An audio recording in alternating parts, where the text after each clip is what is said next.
Hello my dear students, welcome to my channel Gyanarohi. Aji ami grammar eta bor mane important topic that is voice ami aji hikim. Voice ba okhamiya jitok ami baisya boli kau. Voice hadante voice to ki hoy? Voice to ase verb or quality hoy. Mane verb to ami kini koi qualify korim hetu ase baisya ba verb. Ito ami pisot example at amar bostu to clear hoi jabo. Voice are two types.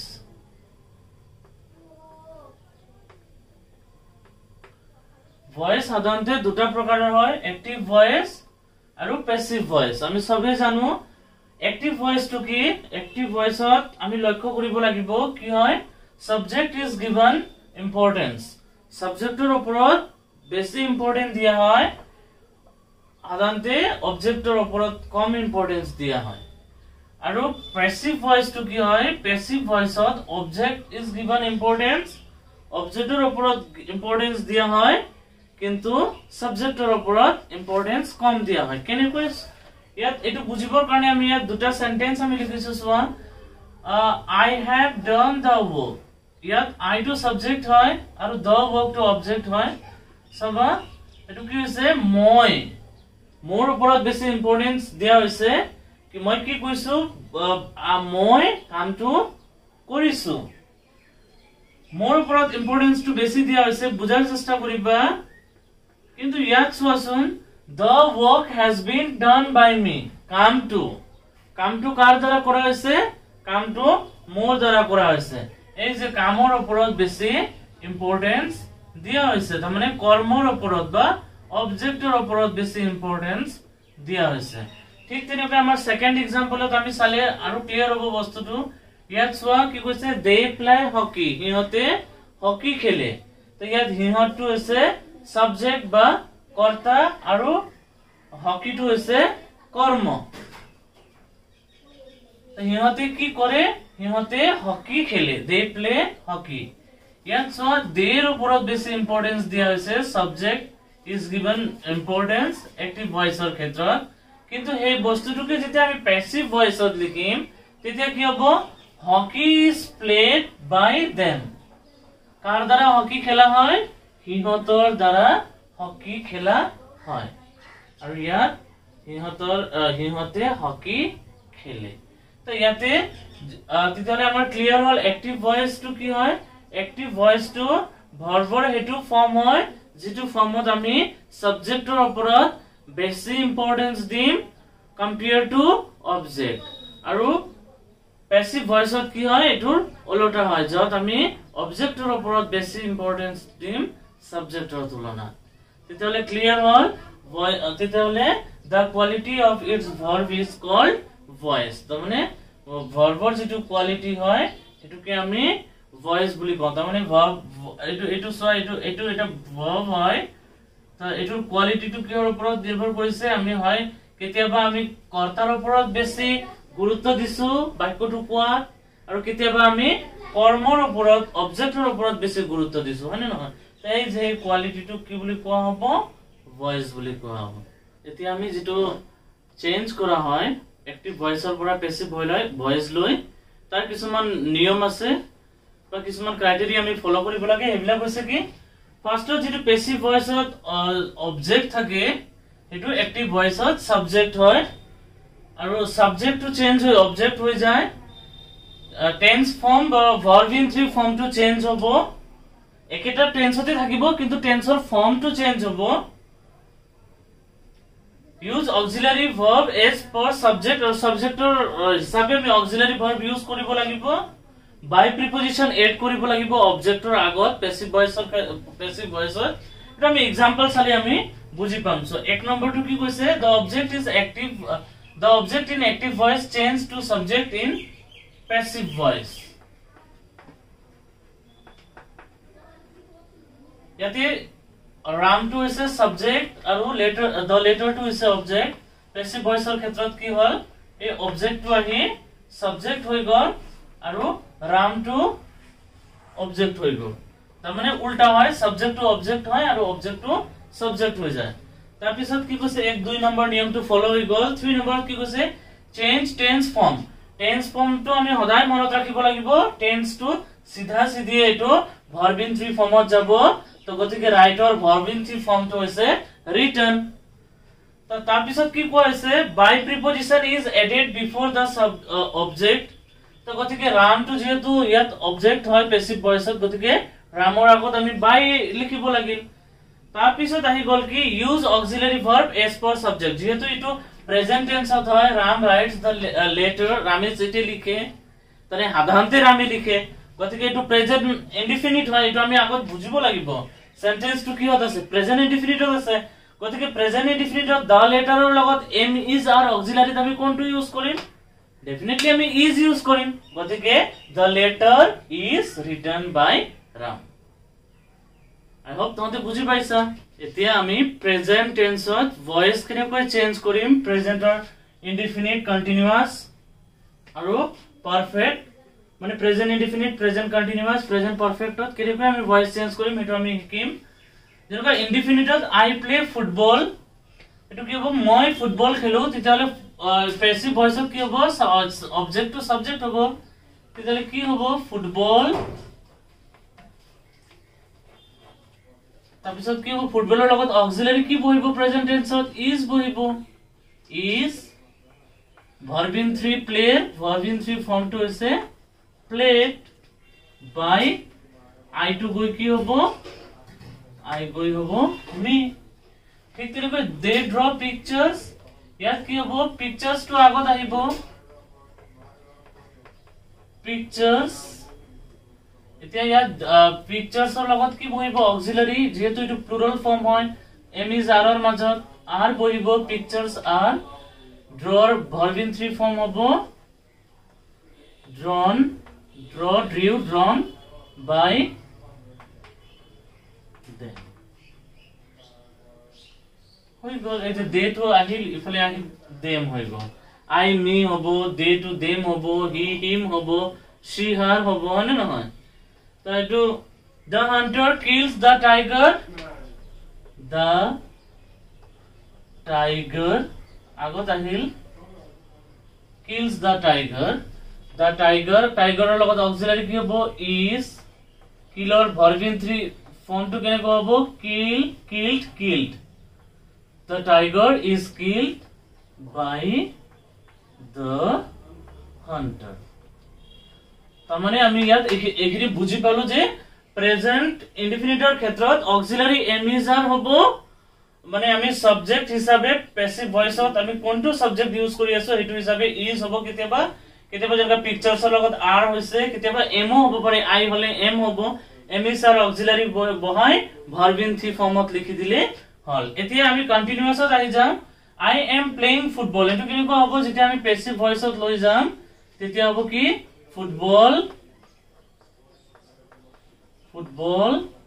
is being ইয়াত being to আমাৰ আহিব being মনত ৰাখিলে হল মানে অক্সিলাৰিৰ পিছত being add কৰিব লাগিব being played তাৰ পিছত হ'ব by I to হৈ যাব me ঠিক তেনেকৈ they are drawing picture to কি হ'ব the picture is being drawn verb in 3 ফৰ্মতে যাব এটো by them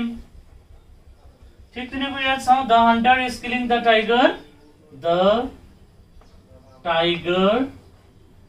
is being killed by the hunter এতিয়া পারফেক্টত আহি যাও পারফেক্ট আৰু একেবাৰে ইজি ইয়াত যেটো verb in 3 ফৰ্মতে থাকে verb বিলাক আমি পাৰফেক্টৰ স্ট্ৰাকচাৰটো আমি আগতে পাইছিলো subject plus auxiliary verb have has plus verb in 3 plus object তো ইয়াত verb in 3 ফৰ্মত আছে যদি আমি ইমান স্ট্ৰাগল কৰিব লগা নহয় চিন্তা কৰিব লগা নহয় যে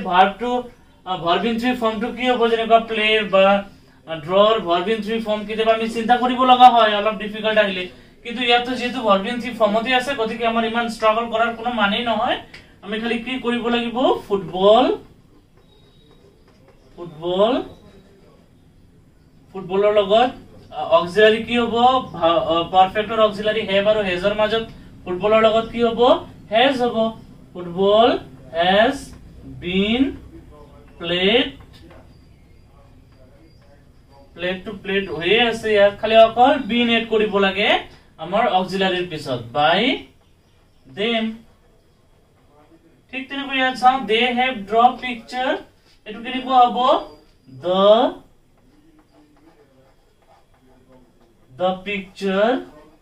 the picture লগত কি হ'ব অক্সিলাৰি have হ'ব নে has হ'ব has হ'ব the picture has been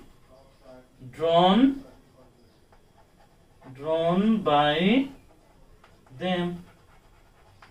next the hunter have killed the tiger etu ki the tiger logot ki boibo auxiliary the tiger hole has boibo have aru has used to my tense or khetot moi koi disilo ane noy third person first person singular number I or logot have boibo your logot have boibo aru their logot have boibo baki jiman ase sob has boibo third person singular number or khetrot to has e boibo sob sorry third person singular number or khetrot has boibo aru baki jiman ase ebilagor logot have boibo I have we have they have you have or mane third person singular or khetrot gotei to has boibo the tiger third person singular number gotike has boil the tiger has been killed by the hunter এতিয়া আমি past tense or ক্ষেত্ৰত মানে voice change কৰিম past or ক্ষেত্ৰত সব past indefinite I played football ইয়াত বাক্যটোক আমি ভালদৰে লক্ষ্য কৰিলে আগতে আমি যেনেকৈ আমি present indefinite কৰিছিলো subject plus verb plus object দেখা পাইছিলো ইয়াতে সব এটো I to subject হৈ আছে played to কি হয় verb in 2 ফর্মত আছে আৰু ফুটবল টু কি আছে অবজেক্ট হৈ আছে গতিকে সাবজেক্ট verb in 2 অবজেক্ট মানে কি হয় past indefinite হয় তো past মানে was আৰু were হয় না নহয় তো গতিকে ইয়াত I played football ইয়াতো সেম সাবজেক্ট এটো verb in 2 draw লগত draw verb in 2 form drew হয় ঠিক তেনেকৈ kill or verb in 2 form killed হয় গতিকে আমি বুজি পালো এটো হল past indefinite আমি আগত আইডেন্টিফাই কৰিম সেন্টেন্স টু হয় না নহয় প্ৰেজেন্টৰ ক্ষেত্ৰত হতে ইমান প্ৰবলেম নহলে পাষ্টৰ ক্ষেত্ৰত কিন্তু প্ৰবলেম হ'ব যেনেকৈ ইয়াত I play football আছিল বা they draw pictures আছিল বা the hunter kill the tiger আছিল কিন্তু ইয়াত আমি আইডেন্টিফাই কৰাৰ পিছত কি কৰিলো এই সেম নিয়ম হ'ব ফুটবল আহিব ইফালে তাৰ পিছত by me হল ইফালে তো তাতে আমি কি লিখিছিলো is played বুলি লিখিছিলো প্ৰেজেন্ট টেন্সৰ ক্ষেত্ৰত কিন্তু ইয়াত যেহেতু এটো পাস্ট হয় গতিকে আমি কি লিখিলো was played বুলি লিখিলো ঠিক তেনেকৈ they draw pictures আছিল তো এটো সেম হ'ব pictures আগত আহিব drawn by them sorry ইয়াত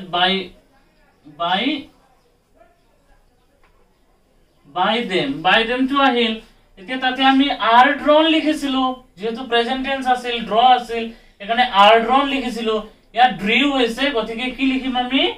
were drawn বুলি লিখিলো ঠিক তেনেকৈ the hunter killed the tiger ইয়াতে killed তাতে kill আছিল প্ৰেজেন্ট ইনডিফিনিটত ইয়াতে killed হৈছে গতিকে ইয়াত কি হ'ব the tiger was killed হ'ব is লিখিছিলো যেনেকৈ তাতে is killed by the hunter ইয়াতে কি হ'ব was killed by the hunter আমি সদায় এই ফর্মটো আমি লক্ষ্য কৰিব লাগে আৰু এই ফৰ্মৰ একৰ্ডিংলি আমি পেসিভ বনাব লাগে ঠিক আছে তো এতিয়া আমি কন্টিনিউয়াসৰ ক্ষেত্ৰতো সেম ইয়াতে আমি প্ৰেজেন্ট কন্টিনিউয়াসৰ ক্ষেত্ৰত am আছিল মানে নহয় তো ইয়াত কি হ'ব ইয়াতে was হৈছে তো I was playing ফুটবলৰ লগত অক্সিলাৰি কি হ'ব was হ'ব তাৰ পিছত being তো অটোমেটিক্যালি আহিব বুলি কৈছো কন্টিনিউয়াসৰ ক্ষেত্ৰত being লিখিলেহে আমি এটো verb in 3 ফৰ্মত লৈ যাব পাৰো গতিকে play verb in 3 ফৰ্মটো কি হ'ব played হ'ব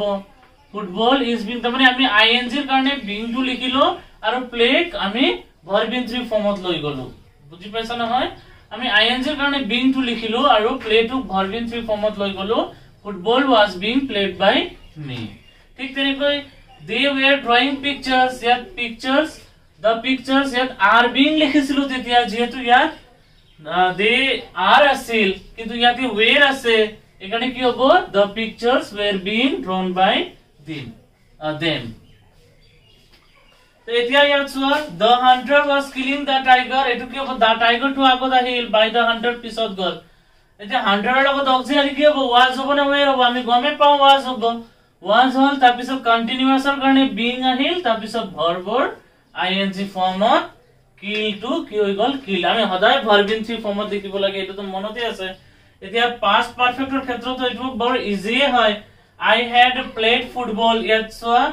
ফুটবল টু আগত আহিল ফুটবল তাৰ পিছত ফুটবলৰ লগত অক্সিলাৰি পাষ্টৰ ক্ষেত্ৰত তো আমাৰ যেনেকুৱা প্ৰেজেন্টৰ ক্ষেত্ৰত হেভ আৰু হেজৰ মাজত মানে দুটাৰ মাজত আমি সিলেক্ট কৰিব লাগে পাষ্টৰ ক্ষেত্ৰত তো হেডে হয় সবৰ ক্ষেত্ৰত হেডে হ'ব গতিকে ফুটবলৰ লগত হেড হল হেড তো ইয়াতো আছে তাৰ পিছত বিন অকল আমি বিন এড কৰিব লাগে পাৰফেক্টৰ তো ভাৰ্ব ইন থ্ৰী ফৰ্মতে থাকে ভাৰ্ব বাই এটো কি হ'ব বাই সৰি এটো দেম নহব এটো মি হ'ব আই আছে ইয়াতে যেটো মি হল এতিয়া they had drawn the picture had been drawn by them অকল আমি been to add কৰিলো বাকি তো verb in three ফৰ্মতে আছে সব the hunter had killed the tiger এটো কি হ'ব the tiger আগত আহিল তাৰ পিছত had তো আছে been অকল add কৰিলো killed by the hunter তো এটো আছিল আমাৰ past tense ত থাকিলে আমি কেনেকৈ চেঞ্জ কৰিব পাৰো বয় আমাৰ ফিউচাৰ টেন্সৰ যেটো চেঞ্জ কৰাৰ নিয়ম ফিউচাৰ টেন্সত ভয়েস এটো আমি চাই লওঁ ইনডিফিনিট যেনেকৈ আই প্লে ফুটবলৰ কি হ'ব ইনডিফিনিট ফৰ্মটো I shall play football they will draw pictures the hunter will kill the tiger এবিলাক আমি ভালদৰে লক্ষ্য কৰিলে চাম এটো ফিউচাৰ ইনডিফিনিট টেন্স হয় নহয় subject auxiliary verb shall will plus verb plus object গতিকে এটো হল আমাৰ ইনডিফিনিট টেন্স গতিকে কি হ'ব football object subject football by me হল এতিয়া শ্যাল আৰু উইল ফুটবলৰ লগতো উইলে হ'ব আৰু শ্যাল টু কত ইউজ হ'ব মই টেন্সৰ ক্ষেত্ৰত শ্যাল আই শ্যাল আৰু উই শ্যাল বাকি বিলাক উইল বুলি মই কৈছিলো এটো তোমালোকে টেন্সত গৈ চালে বুজি পাবা তো ফুটবল উইল বি উইলৰ লগত কি আহিব এটো মনত ৰাখিলে হল বি ভাৰ্ব আমি এড কৰিবই লাগিব তাৰ পিছত প্লে টু প্লেড হ'ব ভাৰ্ব ইন থ্ৰী টু কোৱা হৈছে pictures will be drawn by them the tiger will be killed by the hunter তো মানে অক্সিলাৰি shall বা will ৰ পিছত be to add কৰিবই লাগে পেসিভ বনোৱাৰ ক্ষেত্ৰত বাকি নিয়মটো সব একে হ'ব next continuous I shall be playing football আমি প্ৰেজেন্টৰ ক্ষেত্ৰত বা পাষ্টৰ ক্ষেত্ৰত অক্সিলাৰি পিছত being add কৰিছিলো কন্টিনিউয়াছৰ ক্ষেত্ৰত being be তো গতিকে ইয়াত কি হ'ব এটো I shall be playing football to ফুটবলৰ লগত shall নহব will হ'ব football will be being played by me হ'ব played by they to কি হ'ব them হ'ব কি হ'ব এটো pictures will be being drawn to লিখাই আছে by them বা football will be being played by me to go play যেহেতু এটো প্লে ভার্ব আছে এতিয়া আমি কন্টিনিউয়াস টু বুঝো I shall be playing football এটো কেনেকুৱা হ'ব ফুটবলৰ লগত will হ'ব shall নহব will be being played by me আমি কন্টিনিউয়াছৰ ক্ষেত্ৰত গম পাইছিলো being এড হ'ব আনে নহয় am being বা are being বা is being was being were being তো ইয়াতো তেনেকৈ হ'ব will be being হ'ব বা shall be being হ'ব football will be being played by me ঠিক তেনেকৈ ইয়াত কি হ'ব pictures will be being drawn by them the hunter will be killing the tiger to কি হ'ব the tiger will be being killed by them নহব sorry to by the hunter হ'ব ঠিক তেনেকৈ আমাৰ পাৰফেক্টৰ ক্ষেত্ৰত কি হ'ব পাৰফেক্ট আমি ইয়াত ভালদৰে লক্ষ্য কৰিলে এটো বুজি পাওঁ এটো পাস ফিউচাৰ পারফেক্ট হয় I shall have played football subject plus auxiliary verb shall will plus have plus verb in three plus object এটো আমাৰ ফিউচাৰ পাৰফেক্টৰ ফৰ্মত আছে হয়নে নহয় তো I shall have played football to কি হ'ব ফুটবল আগত আহিল football will have been played by them ফুটবলৰ লগত will হ'ব will have been অকল যেনেকৈ আমি প্ৰেজেন্ট পাৰফেক্টৰ ক্ষেত্ৰত have বা hasৰ পিছত been ইউজ কৰিছিলো বা পাষ্টৰ ক্ষেত্ৰত হেডৰ পিছত been ইউজ কৰিছিলো ঠিক তেনেকৈ ইয়াত will have বা shall have ৰ পিছত আমি ইয়াত been ইউজ কৰিম তেতিয়াহলে কি হ'ব they will have drawn pictures will have been drawn by them pictures will have been drawn by them next the hunter will have killed the tiger will have been killed by the hunter simple কথা এখানে আমি মনত রাখিব লাগিব present মানে ইনডেফিনিটৰ ক্ষেত্ৰত is হবো are হবো am is are হবো পাস্টৰ ক্ষেত্ৰত was were হবো আৰু ফিউচাৰৰ ক্ষেত্ৰত shall আৰু will হবো তে আমি এক্টিভৰ পৰা পেসিভত মানে কোনো এটা সেন্টেন্স চেঞ্জ কৰো এটো কৰোতে আমি প্ৰেজেন্ট ইনডিফিনিটৰ ক্ষেত্ৰত সদায় মনত ৰাখিব লাগিব প্ৰেজেন্ট যদি আমি প্ৰেজেন্ট ইনডিফিনিট দেখো সেন্টেন্সটো তেতিয়ালে am is are ইউজ কৰিম তাৰ পিছত verb in 3 প্ৰেজেন্ট কন্টিনিউয়াসৰ ক্ষেত্ৰত am is are তাৰ পিছত being তাৰ পিছত verb in 3 তাৰ পিছত প্ৰেজেন্ট পাৰফেক্টৰ ক্ষেত্ৰত have আৰু hasৰ লগত been একদম ইজি বস্তু এখিনি মনত ৰাখিব পাৰিলে আমি মানে ভয়েসটো আমি কৰিব পাৰিম প্ৰেজেন্ট ইনডিফিনিটৰ ক্ষেত্ৰত am is are আমি মানে সাবজেক্ট হিচাপে am is are ইউজ কৰিম যেনেকুৱা I eat rice to কি হ'ব rice is হ'ব I eat rice is eaten by me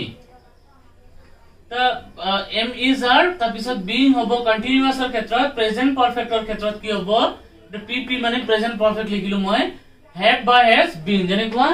I have eaten rice to কি হ'ব rice has been eaten by me তাৰ পিছত past indefinite ক্ষেত্ৰত was were ৰ লগত verb in 3 হ'ব past continuous ৰ লগত was were being হ'ব যেনেকুৱা present continuous ত হৈছে তাৰ পিছত verb in 3 হ'ব আৰু past perfect ৰ লগত কি হ'ব had যেনেকুৱা আমাৰ ইয়াত had বা has ৰ লগত been হৈছে ইয়াত had ৰ লগত been হ'ব future indefinite ৰ লগত কি হ'ব shall will ৰ লগত be আহিব তাৰ পিছত verb in 3 হ'ব যেনেকুৱা I shall eat rice to কি হ'ব rice will be eaten by me তাৰ মানে shall বা will be তাৰ পিছত verb in 3 ফৰ্ম যাব তো ফিউচাৰ কন্টিনিউয়াস কি হ'ব shall will হ'ব তাৰ পিছত be হ'ব তাৰ পিছত being আহিব যেনেকুৱা I shall be eating rice to কি হ'ব rice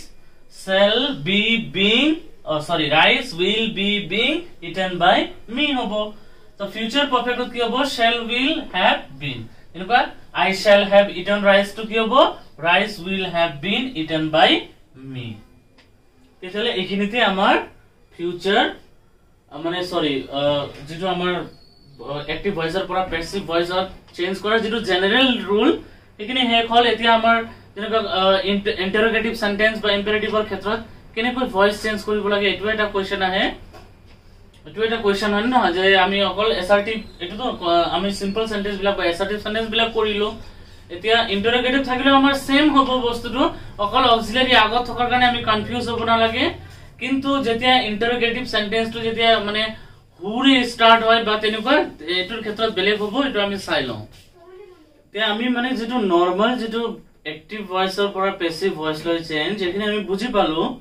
কিন্তু যেতিয়া কোৱেশ্চন মাৰ্ক থাকে বা ইন্টাৰোগেটিভ সেন্টেন্সৰ ক্ষেত্ৰত আমি কেনেকৈ চেঞ্জ কৰিম বুলি ক'লে বস্তুটো একেই হয় তোমালোকে কনফিউজ হ'ব না লাগে যে ইন্টাৰোগেটিভ সেন্টেন্সৰ কাৰণে বেলেগ নিয়ম বা একো নহয় সিম্পল হেই নিয়মেই হ'ব অকল কি আমাৰ অক্সিলাৰি আগত থাকে কাৰণে আমি অলপ কনফিউজ হওঁ কেতিয়াবা তো এটো খালি নহলে হল যদি অক্সিলারি আগত থাকে যদি ইন্টাৰোগেটিভ হয় তেতিয়াহলে কোনো প্ৰবলেমই নাই অকল প্ৰবলেমটো কথা যেতিয়া মানে হুৰে স্টাৰ্ট হয় বা কোৱেশ্চনটো যদি হুৰে স্টাৰ্ট হয় তেতিয়াহলে আমি অলপ এটো চেঞ্জ কৰিব লাগে এটো কেনেকৈ কৰিব লাগে এটো মই কৈ দি আছো কিন্তু will you do it ইয়াত এটো চেঞ্জ কৰিবলৈ হলে কি হ'ব will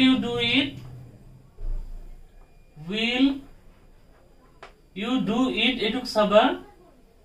you do it subject verb object will it be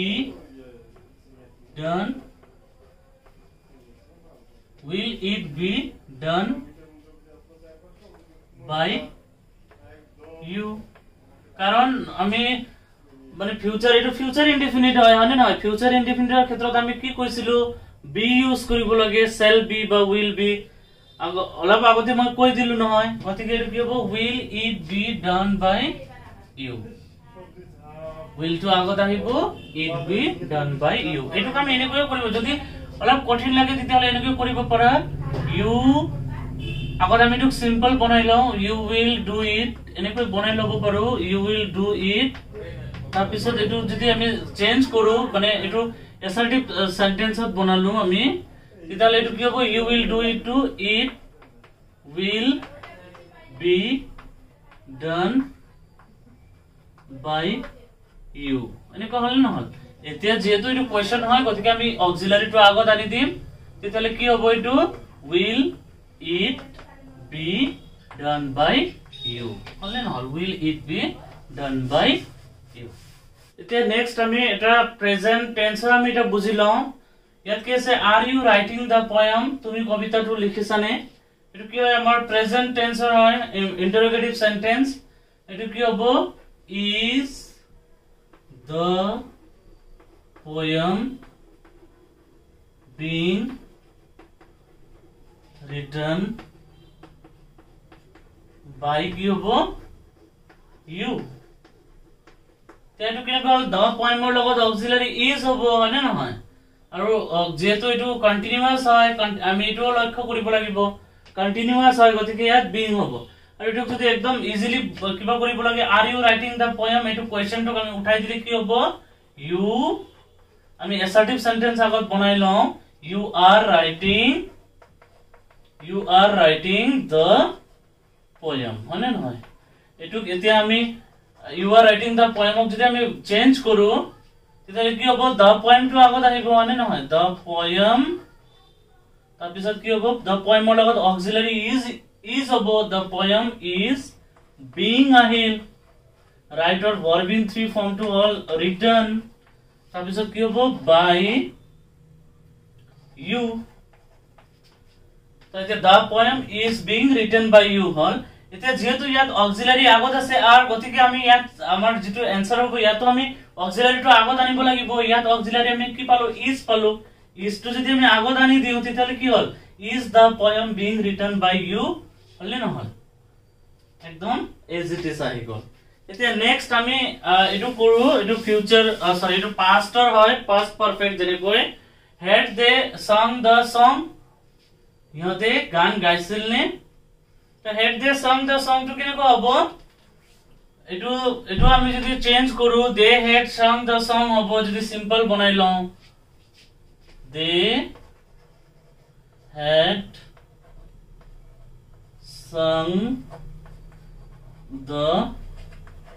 song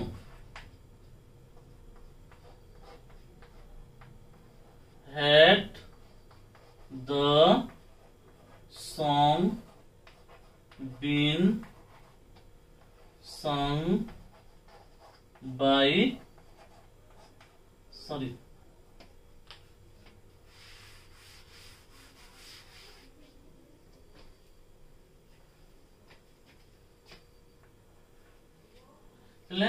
এটো যদি আমি বনাও had they sung the song they had sung the song এতে এটো যদি আমি active sorry passive voice of লৈ যাও তেতিয়ালে কি হ'ব the song আগত আহিব the song তবে had to had এ হ'ব been sung হ'ব সেম হ'ব verb in 3 ফর্মত আছে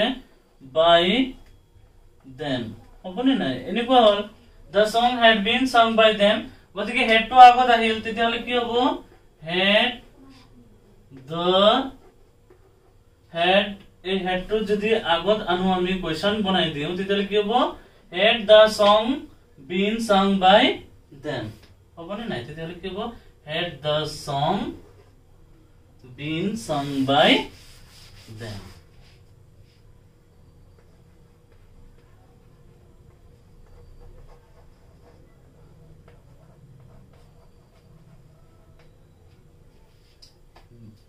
had the song been sung by them গতিকে যে কোনো মানে যেটা আমি can থাকা যদি এটা করো I can do it suppose ধরিলো I can do it এটু কেনেকুৱা হ'ব ইয়াতো এটু সাবজেক্ট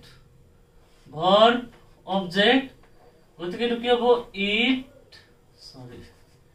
ইটটো আগত আহিল ইট ক্যানৰ লগত কি হ'ব ক্যানৰ লগত বি অটোমেটিকলি আহিব যেনেকৈ উইলৰ লগত আহিছিল উইল সেলৰ লগত বি ঠিক তেনেকৈ ক্যানৰ লগত আহিব it can be done by me আমি ইন্টাৰোগেটিভ সেন্টেন্সত সাধাৰণতে এক্টিভ ভয়েসৰ পৰা পেসিভ ভয়েসত কেনেকৈ চেঞ্জ কৰিব লাগে সেটা আমি বুজি পাইছিলো এতিয়া আমি বিশেষকৈ আমি WHO যেটো হু এ স্টার্ট হোৱা সেন্টেন্সত আমি কেনেকৈ এক্টিভ ভয়েসৰ পৰা পেসিভ ভয়েসত লৈ যাম এই সেন্টেন্সটো হেতু আলোচনা কৰো একদম মনত রাখার কথা এটু যে মানে হুরে যদি কোনো কোয়েশ্চন স্টার্ট হয় তেতিয়া হলে আমি প্যাসিভ ভয়েস করতে বাই হুম এরে আমি প্যাসিভ ভয়েস স্টার্ট করি যেরকম হু ব্রোক দা উইন্ডো ইয়াত এটু কি হবো বাই হুম এটু অটোমেটিক আহিব বাই হুম তার পিছত কি হবো বাই হুম হু ব্রোক টু কি ফর্মত আছে চাব লাগিব ভার্বটো আছে সিম্পল পাস্ট তার মানে কি হবো ওয়াজ হবো পাস্ট টেন্সত থাকিলে যেহেতু সিম্পল পাস্টত আছে বাই হুম ওয়াজ দ্য উইন্ডো প্যান এটা ভার্ব যেটো আছে এটা তো ভার্ব ইন 3 ফর্মত যাব তেতিয়ালে এটো কি হবো ব্রোকেন হবো by whom the window pan by whom was the window pan broken then next ঠিক তেনেকৈ হ'ব who will do the work এটো কি আছে এটো ফিউচারত আছে তেতিয়ালে এটো who আছে যেহেতু আমি কি লিখিম ইয়াত আমি লিখিম by whom will past থাকিলে তো will এ হ'ব by whom will the work be do verb to কি হবো done হবো তো by whom আর যেহেতু আমি একটু পাইছিলো যে will বা shall থাকিলে will shall এর লগত be verb add হবো হয় না নহয় be add হবো গতিকে ইয়াত কি হবো will the work be হবো be আহি গল তাৰ পিছত verb in 3 done হৈ গল who had seen the Taj Mahal এটো কি হবো সেম নিয়মত যাব এটো by whom had the Taj Mahal been seen had বা আমার পারফেক্ট অ্যানসার had বা has বা have থাকিলে আমি been এড কৰিব লাগে তাৰ লগত হয় নহয় এই নিয়ম মতে হৈছে অকল চেঞ্জ হৈছে আমি ইয়াত কি ৰে স্টাৰ্ট কৰিলো আমি বাই প্ৰিপজিশনটো আগতে আনিলো আৰু হুৰ জায়গাত আমি হুম লিখিলো বাই হুম তো বাই হুম টো অকল চেঞ্জ হৈছে বাকিটো ঠিকই আছে had the Taj Mahal been seen who was playing carom এটো কি হ'ব by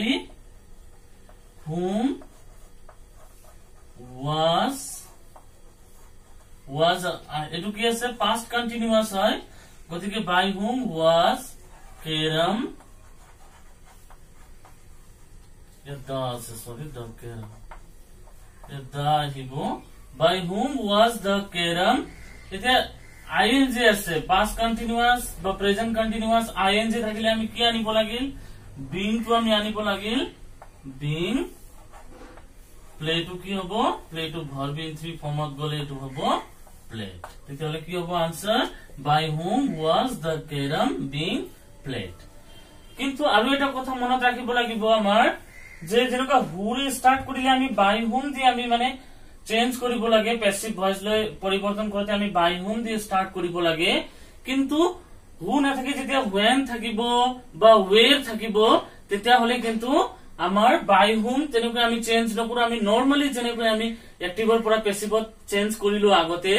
ঠিক তেনেকৈ হ'ব when did you call me when কি হ'ব এটো I was called by you এতিয়া এইটো যদি অলপ